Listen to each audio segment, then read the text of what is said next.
What's up everyone? Welcome back to my second channel. I've been seeing a lot of these videos like how to fix your entire life in one day, and I have made this video back in the day, but I thought I would hop onto this trend and give you my take at this. I'm someone who likes to reinvent myself multiple times a year. I feel like I'm a different person every couple of months, and I'm gonna fast forward the process for you and give you an actual plan that you can use to really change your entire life around in the next 24 hours. So first of all, know that spiritually, if you get an idea, you pretty much have 24 hours to do as many actions as possible in order for that to manifest, and you will get divine inspiration within these 24 hours. So the time is now. Number one, we're obviously going to have to start with a life audit. And the best way to do this spiritually is actually to look at your tikkuns. Now, your tikkuns are your unhealed lessons that you have not really integrated. So think about everything in the past week or your past day that has triggered you. Any situations, like maybe your boyfriend texted you 20 minutes late and you crashed out. What is the lesson in there? Maybe the lesson there is you need to regulate your nervous system. You need to stop attaching your own safety to his. Maybe someone cut in front of your car and you started to beep at them. It's teaching you patience. You need to look and see all of these little areas where we can improve. And our triggers are the easiest way for us to actually identify our unhealed lessons, because otherwise it's just going to repeat. Look at your triggers. Number one, do the audit of that, everything in the past week which has bothered you. And then that's when we know where we need to work on. Because next time someone comes in front of my car, am I going to beep and like crash out at them? No, I will probably say something like, oh, maybe they're late for work. They could be going to a doctor's appointment. I don't know.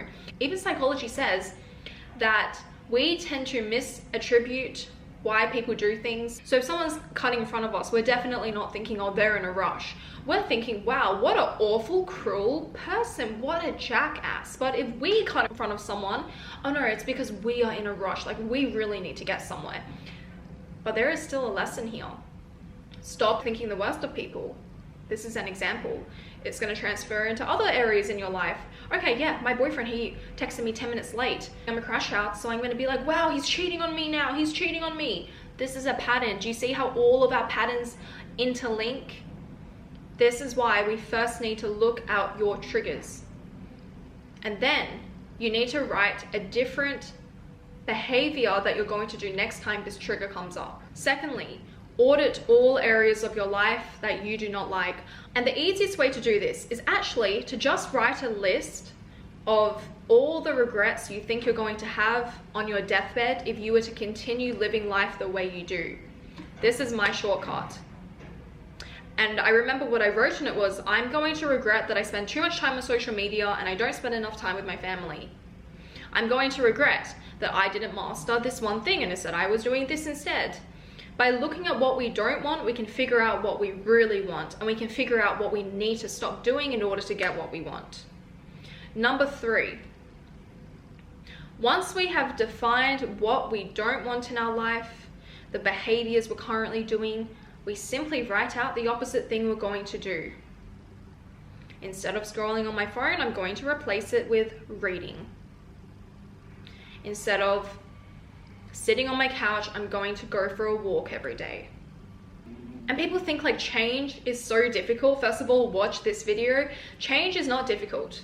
The reason you think change is difficult is because you actually think everything's going to change instantly and you cannot even show up for yourself consistently. That is why people set New Year's resolutions, and their New Year's resolutions always backfire because they are overwhelming themselves. And also they don't know where to begin. They write, I want to get fit. I want to read a book every day. Do you know why you want to read a book every day? Do you know why you want to get fit? There is no backstory. There is no motivation. Change is hard, which is why we really need to trick our brain and use neuroscience to actually accomplish these actions and habits, which is going to bring about change.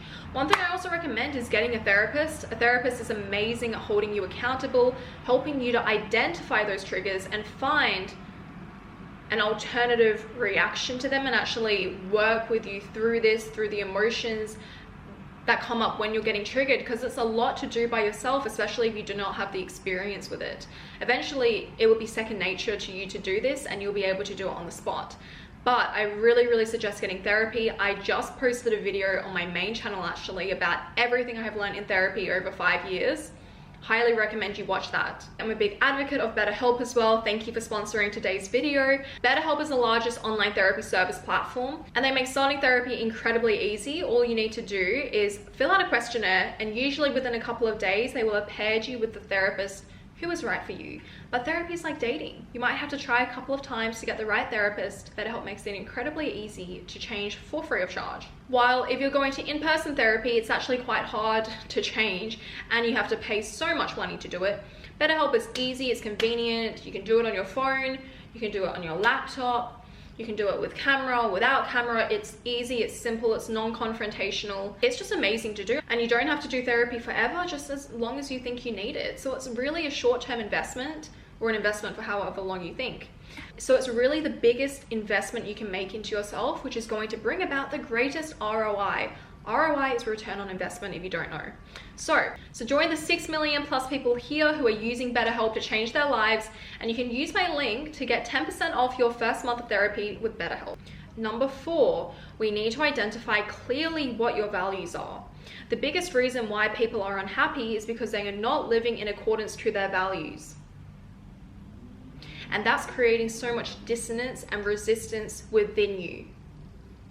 When we are living congruently, that is when we are the happiest. That is also when our nervous system is the most calm and stable, because we are no longer betraying ourselves. Additionally, there is a reason why girls after a breakup, they tend to have such a massive glow up. Like, we've all seen the memes where it's like girls after a breakup, they go to Harvard Law School, they've started 3 businesses, they bought 5 houses in the span of 2 days. And it's because girls were really great at catalyzing our negative emotions and putting it into something that's actually productive. So look at where all of your energy is going. Usually we have a motivating force every day.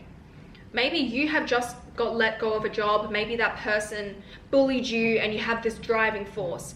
Think about every day your negative emotions, how you can alchemize this into pursuit of something greater. And use that as motivation to kickstart your new life. There has to be a villain origin story.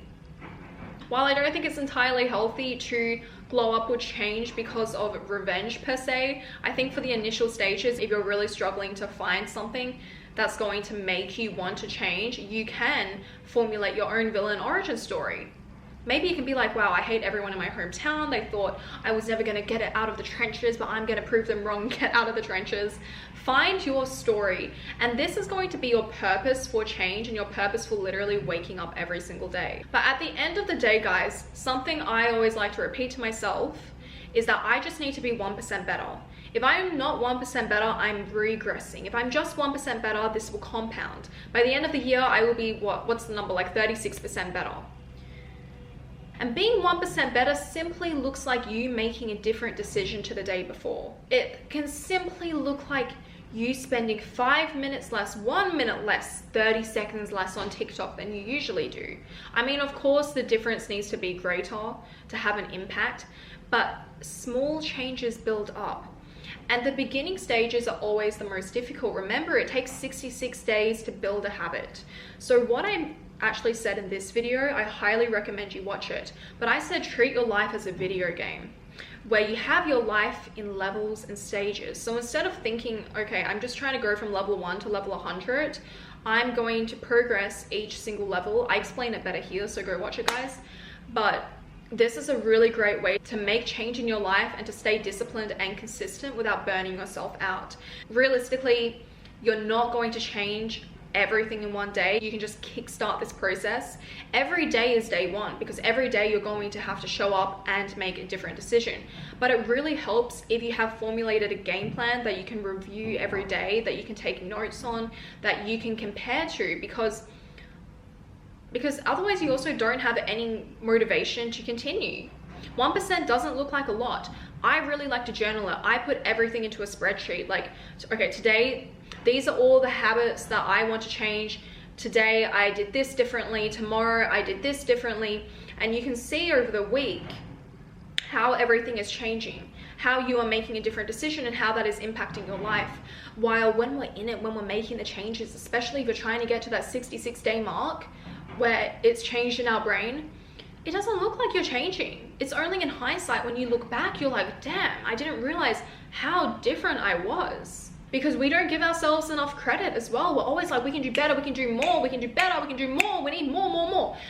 No, just show up every day and make a different decision, that's all. Today is day one, tomorrow is day one. Every day is day one, guys. But here's the thing about discipline. Eventually, you don't need to be disciplined. Because once it becomes a part of you, it's a part of you forever. It's only day one for 66 days. And then it's just a part of who you are. I hope you enjoyed this video. I will see you next week on my second channel. And don't forget, I have my main channel if you're not subscribed. Follow me on Instagram if you want to see, I don't know, my life, how funny I am, how stylish and cool I am, how smart I am. Okay, I love you guys. Ich liebe dich. Tschüss.